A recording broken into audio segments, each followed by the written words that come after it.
sama sa espada nga luhay sila o dulog ka na sa kinauyukan bahit sa atong kinabuhi. Kung maiguta sa mga pulong sa Ginoo, salamat kay walay exemption sa pulong sa Ginoo. Kitang tanan ang pulong sa Diyos ay salamin sa atong kinabuhi Kristohanon. Ang tanan ako yan, Pastor. Lord, hallelujah.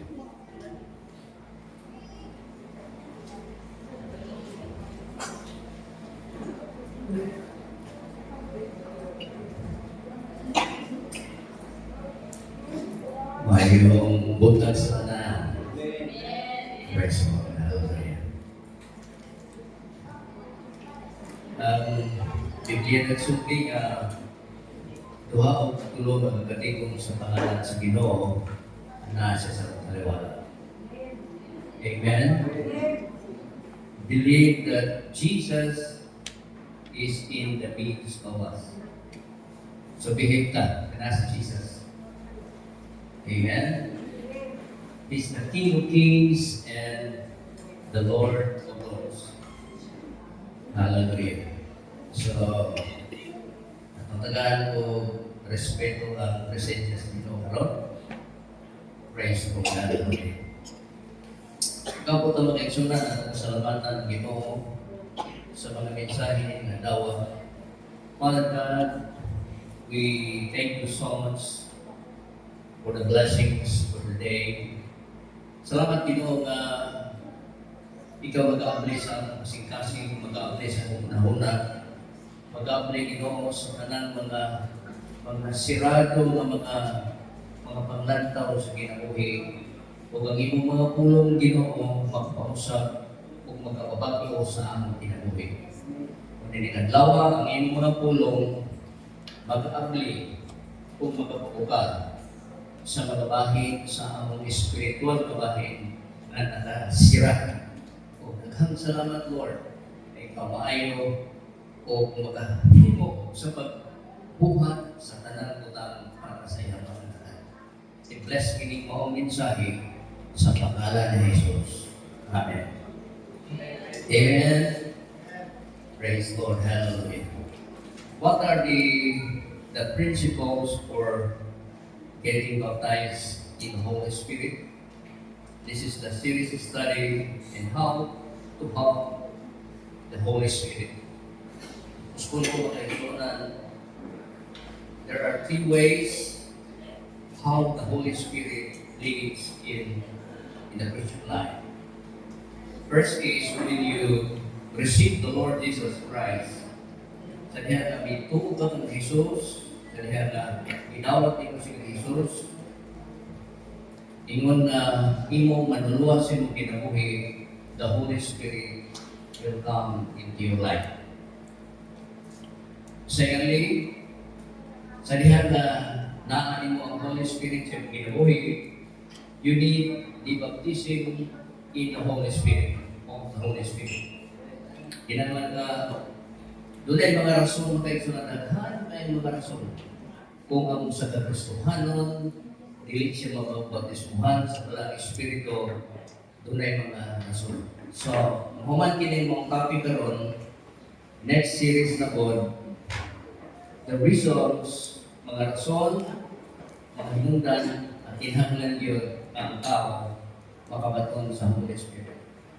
Thirdly, first is when you become a Christian, when you get born again. Secondly, you receive the baptism in the Holy Spirit. Thirdly, you need to fill with the Holy Spirit. Anong mo sa napulo ng mga dalagang birhen? Christian sila, mga Kristohanon sila. Ang 5 nila, nahutdan o lana. Nahutdan sila lana. So, wala sila magpapapuno. So, kinahanglan ta magpapuno sa Holy Spirit. When I was in the Bible school, bata ko kung nagsunan na age of 19 or 2019, mga kaigsunan, I received the baptism in the Holy Spirit. Di ko kasabot, nalipay kayo ko sunod sa kasing-kasing. I spoke in tongues. I spoke in tongues. And then, kumana na mga kaigsunan, kinahanglan po ka nga magpapuno. Kaya itong Holy Spirit na kanimo makaigsunan sa baptism, sama ka to oil. Wala na. Because oil is the symbol of the Holy Spirit. So, magkinahanglan po pagpapuno. Ikaw makaigsunan, ikaw nakakuha na ka sa baptism in the Holy Spirit, kinahanglan mo sa pagpapuno. Ay kining katong pinabuhi sama kita sa usa ka vessels o panulanan na kay daghang kayong sudlanan puro ay sulod, di ba? Kinahanglan ka magpapuno kanunay sa balaang espiritu. So human ini mga serious study about what are the principles for getting baptized in the Holy Spirit. Mga kaigsunan, ako na pong tunan why the reason. Kung mailhan mo mga kaigsunan, kung wala kita patisbuhin sa mga espiritu mga kaigsunan, sultihan ko ikaw, di ka magdugay sa paglalakad sa Ginoo.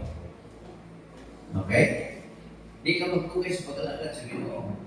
Nganong daan ka karon, nagdugay ka sa paglalakad sa Ginoo, it is the Holy Spirit of God. Ang Malang Espiritu, because this is the dispensation of the Holy Spirit. Grace, the dispensation of grace is the dispensation of the Holy Spirit. Ano sa matapos ang dispensation of grace? Ini-rapture na. Ini-rapture na, then the Holy Spirit will go. Okay? When the Holy Spirit will go, and then Antichrist will rule the earth. Nakaroon na kaigsunan, uslan man, nasugda na nato, ato yung tilawan, ang tanan ng mga bahandi sa Ginoo, dinhi ang kaigsunan. Okay? Sama sa babae, kung mawalay ko siya, sama sa babae, missionary siya, ng Amerikana, nag-save siya o pumasahe para sa Pilipinas.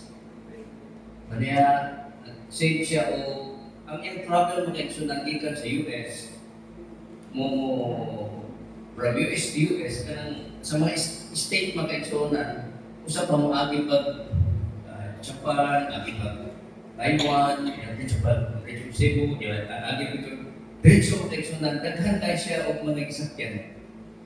Ay, mga pagkaigsunan, sa travel niya, nagniwang siya. Oo, nagniwang na siya. Kaya nagbalong na siya. Nagniwang siya o biscuits. Siya, sakay na siya ng plane, tapon siya sa biscuits niya. Nagniwang siya pagkabot sa Pilipinas. Kaya ubang mga tao, sige kaon. Kaya pag pindutin mo sa imong lingkuranan, makaigsunan din sa imong kilit, sa kanyang mong airplane, na pindahan na na magdagan ng mga stewardess. O kung sa may kalakan, hindi mo magdagan sa magdala sa imong mga sitawagan na pagkao. Katong pabayhan itong missionary, nagniwang siya, kaya wala siya makakaon palayo, biscuits lang. Pagkabalo niya, na iniglupat ni mong kikit, libre di ay ang tanan pagkaon sulod sa aeroplano. Libre dito. Sa imong gusto mo meron dito, ano mo, depende sa ilang mga supply. So mga kaisunan, sa paglalakad sa Ginoo, daghang magkastuhanon ng mga tambok sa paglalakad. Full of blessings. Daghang kung magkastuhanon ng mga niwag. Kulang kaayo sa nutrisyon sa paglalakad sa Ginoo. Ano man, wala sila makakalo. Because the Bible says, all my people are perished because of lack of wisdom. Madaglag kita makaigsunan. Kung ikaw, makulangan sa imong kaalam diha sa paglalakad sa Ginoo. Amen. eskwelahan, nangalakak sila tungkol kay nakulangan sila sa kaalam. Now, what are the principles for getting baptized in the Holy Spirit? First is believe, ask. Number 3, penitent attitude. Then thirst, thirsty for the thirsty. Ignore fear. Karon makaisunan atong hisgutan ang surrender. Dili ka makadawat sa baptism in the Holy Spirit unless na ikaw mo surrender. Amen? Saan ka rin mong pag-surrender? Hindi punta sa surrender. Saan ka surrender? Isay ka na dapat, di ba? Mulong-mulong yun ka. Kuto siya mahimo, aron di ka masilo. Surrender yung ka kay sunan. Isay mo gamot, piko ang imong mga tuhod. O niya, kuto sa imong mahimo, muhilat yun ka. Ay karon surrender ka sa natakop diha kanimo. Now, surrender. Okay? Romans 12:1, pati mong isunan, nindot kayo nga mensahe para kanang dili adlaw. I beseech you therefore, brethren, by the mercies of God. Okay, sa intro lang sa atong sa first phrase nato sa verse 1, I beseech you therefore, brethren, by the mercies of God, that you present your bodies. Kung sa na surrender magkaisunan, dili ang espiritu. Dili ang kalam. Kung dili ang isurrender ang atong lawas. Inalawas magkaisunan. Daghang mga Kristohanon nga gibautismuhan na ihatag og tithes, ihatag og offering, ikampong prayer meeting, ikampong og mga Bible study, ikampong og mga conference, mga kaigsunan, wala niyang isurrender ang iyang body. Hello? Present your bodies a living sacrifice. Holy, acceptable to God, which is your reasonable service. So, kung ipasabot mga kaigsunan, ang isurrender, dili ang imong espiritu. Ang isurrender, dili ang imong soul, kundi ang isurrender, ang imong lawas. Praise God. Tigdaradana ng Biblia, pagpaguli ubok.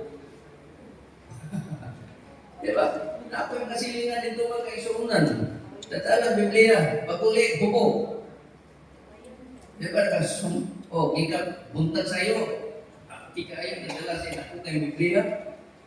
Paguli mga kaisunan, agi man siya ng barkada, nag-inom. Nakadawat siya blessing sa simbahan, paguli, dili ka blessings ang iyang gidala sa balay. Now, mga kaisunan, this verse calls for the believers to dedicate their lives. Not just in a ritualistic sense, but in a way that is pleasing and acceptable to God. Kasi ito mo, pleasing. So, Bisaya pa na makaigsunan, naglumon ka na siya, makapahimuot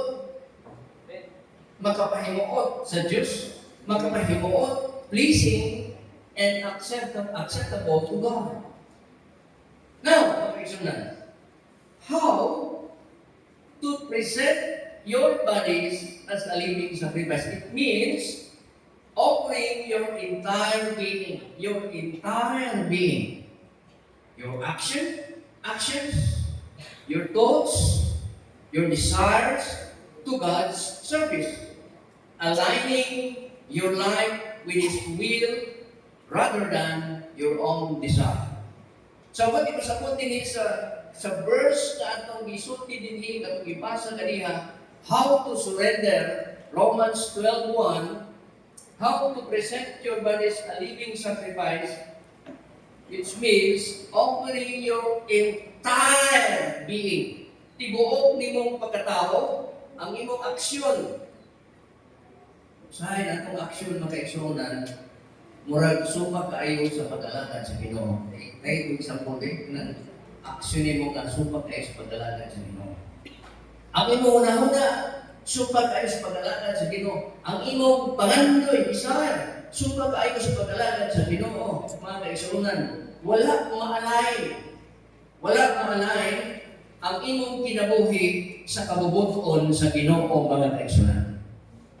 So, ikinahanglan, kay kung wala maalay, mga kaigsunan, you cannot be receiving the baptism in the Holy Spirit. Di nyo ko makanawan, mga kaigsunan, nga naman, ang imong sudlanan busulod man. Amen. Surrender. I-surrender ang tanan, mga kaigsunan. Diha sa imong kinabuhi. Basahon na to ang Romans 6:13. Tanaw na to, mga kaigsunan. Ayaw ninyo itugyan ang mga bahin sa inyong mga lawas. Wa mag-isto ng Espiritu o kalagin nga. Kini nga itong lawas. Ayaw ninyo itugyan ang mga bahin sa inyong mga lawas ngadto sa sara. So what is sin? Kung masama niyo yung Bible, maka-exo na lista niya. 1 John chapter 4 verse 3. Mao kada ang definition sa sin. Sin is ang sala mao ang paglapas sa sugo sa Dios. Sumot ipasabot kahit ang pagpakasala mao ang paglapas sa sugo. Kung naay sugo, mga kaigsunan, kung imong lapason, sultihan ko ikaw, mao na gitawag og sala. Kung may sugo, kunya imong himuon, what pasabot nga ko, may sugo, di mo gilapas. Kung may sugo, way kumano. Tututulog kay, doon na may sugo, mga kaigsunan, ayaw ninyo itugyan ang mga bahin sa inyong mga lawas ngadto sa sala. Hello? Kaya di mo madawat ang baptism ng Holy Spirit. Bisa pag pinanakatuig sa paglalagad sa Diyos. Bisa pag pinanakatuig, nagdala pagsimba, mga kaigsunan. Apan kung wala ni mo isurrender nga naa sa sulod sa imong kinabuhi, mga kaigsunan, di yun ka, mga kaigsunan, mudugay sa pag-alagad sa Ginoo. Hello? Aron kini himuong gamiton sa pagkadit matarong, hinunua itugyan ninyo ang inyong kaugalingon ngadto sa Dios, ingon nga mga tao nga nangabuhi gikan sa kamatayon, o itugyan ninyo ang mga bahin sa inyong mga lawas ngadto sa Dios aron mahimong mga kalamiton sa pagkamatayon. Hello? Kanina yung mga kamot. Di ba? Kanina yung bakbak, mga kaigsunan. Di unsa man yung magamit. Ano ba na sa imong lawas? Ang iyong mga tiil, asa man na parulong, kanunay. Di ba? Ayaw mo kanto sa mga pagkasara. Kung dili, gamiton kini alang sa pagkamatarong sa Diyos. Amen. No, mga kaigsunan, kaya ang mga bahin sa lawas, mga kaigsunan sa atong lawas, dili na ito itugyan nato sa pagpakasala, mga kaigsunan. Praise God, hallelujah. Because surrender is the act of giving up. Surrender is act of giving up something, giving control of something to someone else, to God. Ang pulong na surrender din mga kaigsunan, o sa kinikal o imong lihok sa paghatag sa tanan ngadto sa Dios. Give control something to someone else, even to God. Pag-surrender sa tanan ngadto sa Ginoo, because surrender in the Greek word paradine, paradine, which is the common translation meaning to hand over, or to deliver, or to give up. Wala ginakap ka, kunya i-hand over ka dito sa otoridad, o kunya i-deliver ka from darkness to marvelous light. Gikan sa kagitgit, ngadtos kahayag. Hallelujah. Kung imo basahon ang Bible biblical context, it means submitting oneself willingly to God's authority. Mao ka na surrender ba kay Lord? Amen. Ang surrender ay kini atong lawas. Yung sa nimo pagmanamit, lawas na siya. Aba, di mo pwede suluban ng sinina ng Espiritu. Imong kalag tutuman no. The way ang imong action, the way ka mo sulti, sa kanan mabahin sa imong part sa imong lawas mga kaisunan. Gamitan ka na para sa himayaan sa Ginoo. How to surrender everything to God? Surrendering everything to God means relinquishing control of your life. Ang tanaw ko kung sa'y binisaya ni relinquish or relinquishing. Ang buti sa buti ni Makaisunan, pagtugyan ang tanang control sa imong kinabuhi ngadto sa Ginoo. Pagtugyan. Kay walay pagtugyan sa Ginoo Makaisunan, walay mahimo. Walay mahimo ang Diyos. Because salvation is a choice. Di ba pwede ang Ginoo, hindi ka binahon ka sa Ginoo. Ipagamatyan na ka sa makusa sa Ginoo. Gihatag na niyang kinabuhi, Makaisunan, ang buhato ni mo, doon ka sa Diyos, alagari siya. Himo sa maayo, sumala sa subo sa Ginoo. Relinquishing control of your life. Pagtugyan nga adunay control sa imong kinabuhi. Proverbs 3:5-6. Trust in the Lord with all your heart and do not rely on your own understanding. And do not your understanding. Acknowledge Him in all your ways. Ilhan siya sa tanan imong mga dalan. And He will make your paths straight. Hello? Amen. By trusting God. Kumusalit ka sa Ginoo. Saligi ang Ginoo sa tibuok nimong kasing-kasing. Saligi ang Ginoo sa tibuok nimong pagkatao. Matthew 11:28-29, Come unto me, all you who are weary and burdened, and I will give you rest. Verse 29, Take my yoke on you and learn from me, because I am gentle and humble in heart, and you will find rest for your souls. Di pa kanindol? Amen. Kung sayang ka sa Ginoo, ipagtugyan mo sa iyong kinabuhi na ito sa Ginoo, makaiksunan, makakaplag ka o find rest in your soul. R.I.P. Diba? R.I.P. Rest in peace. Sa buhay pa siya, yun siya tayo R.I.P. Sa buhay mo tayo. Yung lumon pa yung pagkamatay na yan, butang na yung R.I.P.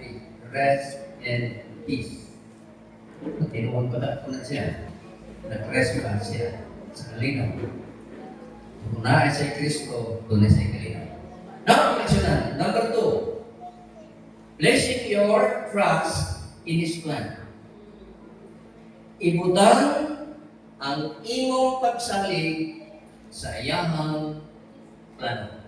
Namin plano, namin plano. Normal na tao, dunay plano. Ang plano, abnormal. Diba? Tanang tao nga normal yung plano. Jeremiah 29:11. For I know the plans I have for you. Isa naghatag sa plano, Ginoo. For I know the plans I have for you, declares the Lord. Plans to prosper you. Amen. Ang plano sa Ginoo, to prosper you.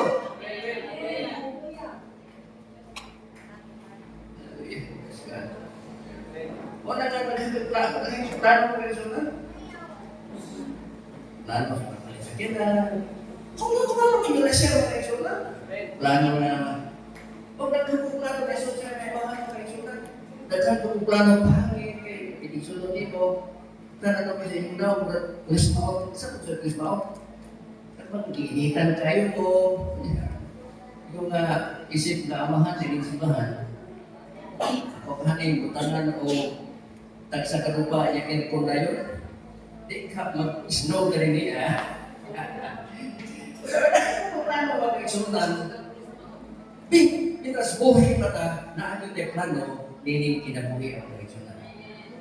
Isa kong ikot mag-isundan, na ako plano rin, ako ginanak ko sa plano.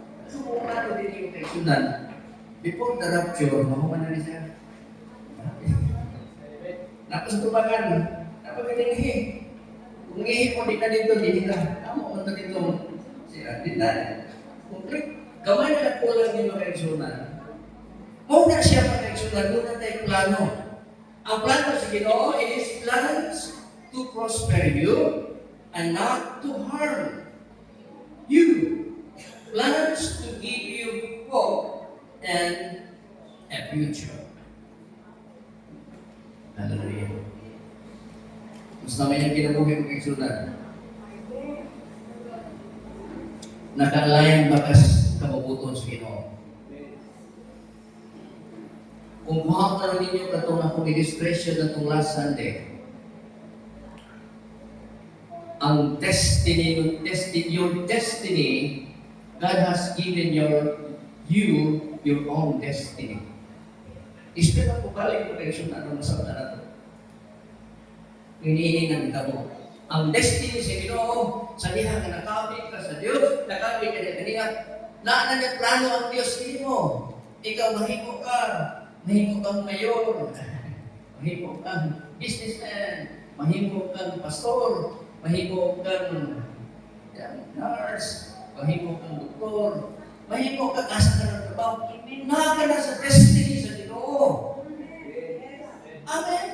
Lahi ang inyong destinasyon sa mga tao may Kristo. Amen. Kung nai Kristo magkaigsunan, ang sama-kasamahan, uminahan, at may eskulahon na yung anak, ikaw doon, mahimot ikaw, civil engineer. Nakikita civil engineer. Civil engineer. Ikastuhan, eskwela, o eskwela, ibaligyan ng trabaho, ibaligyan ng yuta, ibaligyan ng kalabihan ng eskwela. Kaya, ang imong anak, huwag yung eskwela, sige naman, kulakaw, sige naman, sige padal karapulan, kwarta, padali ko partatay, emoni, handling project, napay simkat ng paliton, napay pawad-pad ng paliton, kayo, sabi so na pawad-pad, basta, party sa akong eskwela. Huwag sa inuman makaigsunan, wala niya trabahoy ang niyang destinasyon. Ang imong trabaho makaigsunan, imong trabaho kung work out your own salvation. Mao nang naghanon, Kristohanon, niundang sa paglalagad sa Ginoo kay wala niya i-work out ang iyang pagalingon diha sa paglalagad sa Dios. Kaya ang destiny sa Ginoo kanimo, mauna ka. Hello. Declares the Lord, plans to prosper you and not to harm you, plans to give you hope and a future. This verse highlights God's benevolent intentions. Ang Diyos ko na siya intensyon and His desire to provide a good future for His followers. Good future for His followers. And you are the followers of Jesus Christ. Dili ka tayo Christian ka. Isa nagkakuha sa atong Zoom Bible study. Isa nagtawag nila na Christian, ang sumusunod ni Kristo, the unbelievers. Mga Christian sila. Kung si Christ na ngayon, wala sa mga Christian sila, they are the disciples. Sila mga disipulo. Sila mga sumusunod kay Jesus. His desire to provide a good future to His followers. Amen. Maayong kaubahon. Mao pa rin plano sa mga mahal na kaigsunan. Now, katapusan ng kaigsunan. Believing His will is greater than your own. Ang kabubuton sa Ginoo nako kay sa imong kauling mong kabubuton. Basahan na to ang the Lord's Prayer. Matthew 6:10. Your kingdom come, you will be done on earth as it is in heaven. True na ito kaigsunan.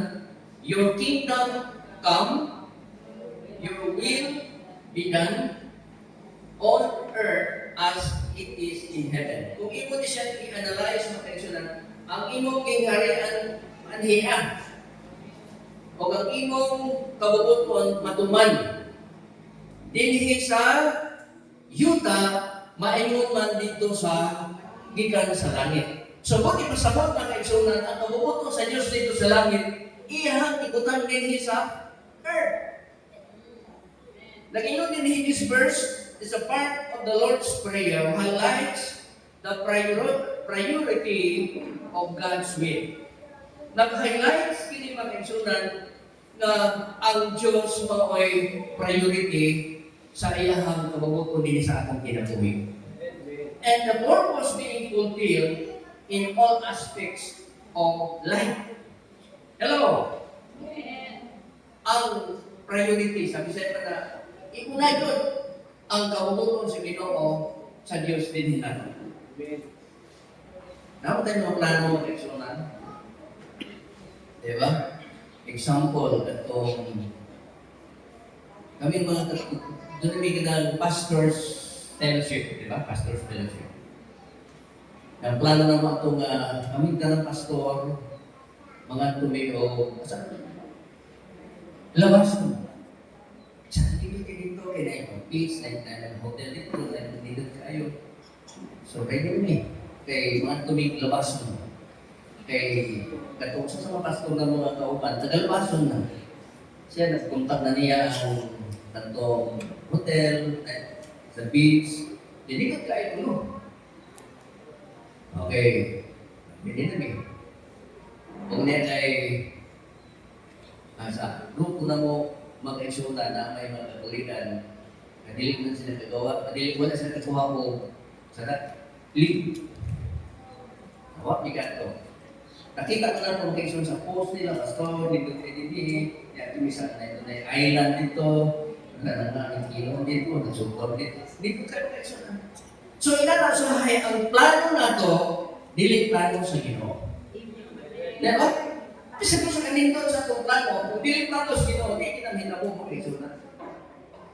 Kung magtuman ka, buhian ka sa Ginoo. Kanya kung buhian ka sa Ginoo, kanya, mahita po ni mo, may yung Ginoo, girisi ka. May verse na gina, girisi ka. Wala po tingali, girisi ka. Wala po. Mahita po ni mo, kung ano yung ipili. So, ang priority nato din yung mga ang kabubuton sa Ginoo. This verse emphasizing that God's will is supreme and should be trusted above one's own. Now, this involves letting go of worries, fears, desires, embracing a life guided by faith and obedience to God's Word. Sagot ini, atong tugutan, ang mawala ang mga worries. So, worries Bisaya, mawala ka. Mabalak ko nung kita kayo mga kaigsunan. Tara na kung ay mabala kayo rin. So may tanong ni mo kung mabala ka siya. Gusto mo na kung yan mo linya na ganito o tulog kami nini. Mabala ka rin, di ba? Okay. Kanya fears, hadlok. Hadlok sa mga butang. Desire, but embracing a life made by faith and obedience to God's word. Sa katawang ganun ang istorya ang eraser. Ang istorya ng eraser? Ang eraser o ang pencil, ang lapis. Mayroon ang pencil na eraser, I'm sorry. Oh, ingin ang eraser. No, wala ko ba kasalanan mo? Ingon ang pencil. Sabihan nga makasala ko. Kasi sayo kayo pa, makasala ko. Imong i-erase. Kaya ba mo? Sabihan nga makasala ko, kasayo ko sulat, imong i-erase. Kung niya, ingon ang eraser, gibuhat ko sa Ginoo, mamuon din akong trabaho. Pag makasala ka, ako nag-erase. Dahil ang eraser, ayun na pencil ka, nag-ano ka? Kahilis. Namaw, ingon ang eraser ka, timanki ang imong kinabuhi. Kaya ako nag-ano ng kahilis, ako gipulpil ang akong trabaho ang ihanap sa Ginoo. Kung wala na ko, kinsa na may mo-erase sa imong mga sayo. Samtang may panahon pa, karon tugutin na yung tinabuhi nga makahibalo ka kung sa'yo maayo, kung sa'yo dilim maayo. Diba? Istorya nila sila sa una, ang pencil o ang kuhan, eraser. Diba? Sa klase nila, bidoon ang teacher. Nakuha siya o a glass of water. Okay na doon. Ingon ang teacher na, class, kung saman kabukaton ang baso na naitubig. Kaya nga, wala siya mga 20 ons. Ito sa 8 ons. Bago rin na 10. Ingon dayon ang teacher. The teacher the actual weight does not matter. Ang actual weight sa tubig, a glass of water, does not matter. Kaya naman to, di ba? Sa pilihan mo. Tipang, 8 ounce ba siya, 12 ounce ba siya, kaya rin mo na kasi pag isang galon, kaya rin mo na siya, di ba? The matter is, how long I hold it. How long I hold it. Ka example, ba ko rin, gaano mo dahil ni? Di ba, kaya na sa bata naman. Pero kung maghawik ko, anak maka-exonan for 1 hour. 1 hour. Bebe, una, ikaw. Kung sa imong debate, tuwa sa adlaw, anak ka. Diba? O sa adlaw, o sa simana anak ka. Di ka mo mamatay kas ka kalipong. Gahan kayo utang mga kaeksonan. The weight does not matter. The glass of water is like your worries, worries, fears, and your desires, stress, and pain. Pero mga kaeksonan, ayaw yun, ibutang, bisa ka, ano na sa kayo, kung makakadakot ka na sa sulod sa inyong ginagawa. Amen? Ano ba kayo na? Pagkaksa niyo, yung pagtubigan na, pero sulay, kukuha kang isa ka, baso ng tubig, unya, mga kaeksonan. Kung tintong ka diha, o unya, hawiran na ng sulod sa 5 hours. 5 hours na. kurong na proteksyonan. Gaan ka na siya. Inanak ang mga pain, worries, stress. Mao na usahay, di na ka mapapatay ko sa paglakad sa Ginoo. Surrender your life to God. Surrender na ito pinabuhi diha sa Ginoo. Ang tanan utang diha sa Ginoo mga kaibigan. Ito tandaan sa pagpasalamat sa pagtulong sa Diyos mga kaibigan. Hallelujah. Labi gamahanan o sinibaho ng mga Diyos. Salamat Ginoo. Tanan, Ikaw Lord ang dako sa aming kinabuhi. Ikaw Lord, ang bisan pa ng mga design, Lord, Ikaw tanan, naghimo o maayo. Labaw pa ang imong panganoy sa aming panganoy Ginoo. Kung sa Lord, isurrender na ang tanan, mga part sa among lawas sa Diyos. Ang patawad na mo ang among giginuha na baptism in the Holy Spirit. Lord, hallelujah. Praise the name of Jesus, hallelujah. Oh God, this is my desire. Tayo ka na may sunan ni Jesus ang you. Oh yes, Lord, this is my desire to walk.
Among isurrender kini among lawas. Ang part sa lawas Ginoo. Among isurrender na kanimo Lord. Hallelujah. Nagili mo paglaban Ginoo. Naginahanglan kini ihatag na mo ang kinatibuktan sa among kinabuhi sa lawas. Kalaban mo Espiritu. Among ihatag kanimo Ginoo. Among ihatag kanimo Ginoo.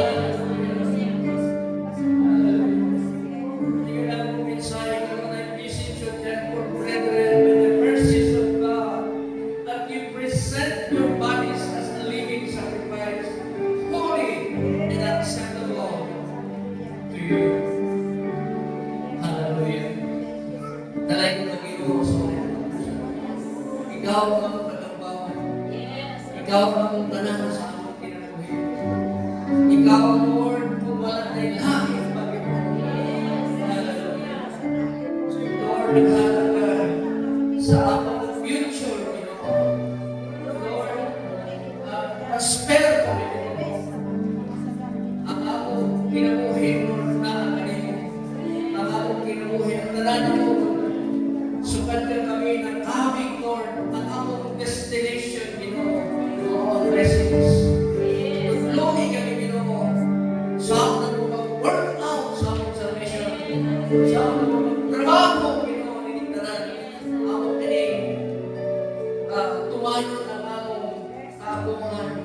ingon ng mga anak ni mo. Dagay ng kasulit kami. Salamat, Lord. Ning si Manaha. Tapos ba ang among buluhan mo ni tawag mo, Lord? Apan matapos kini Ginoo, man sa kalipay. Wala kami Ginoo, man sa kasiguruhan. Sa prosperity.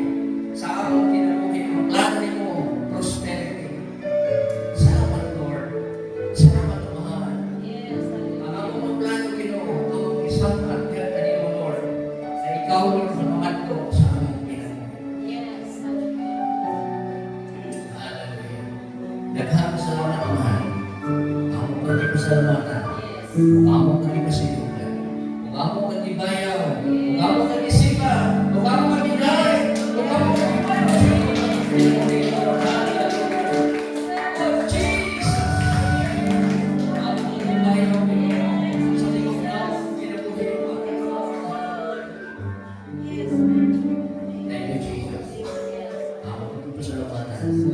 in Jesus' name. Amen.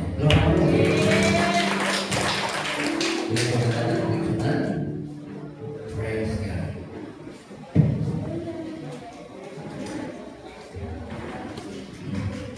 Praise the Lord. Salamat sa mensahe sa Ginoo.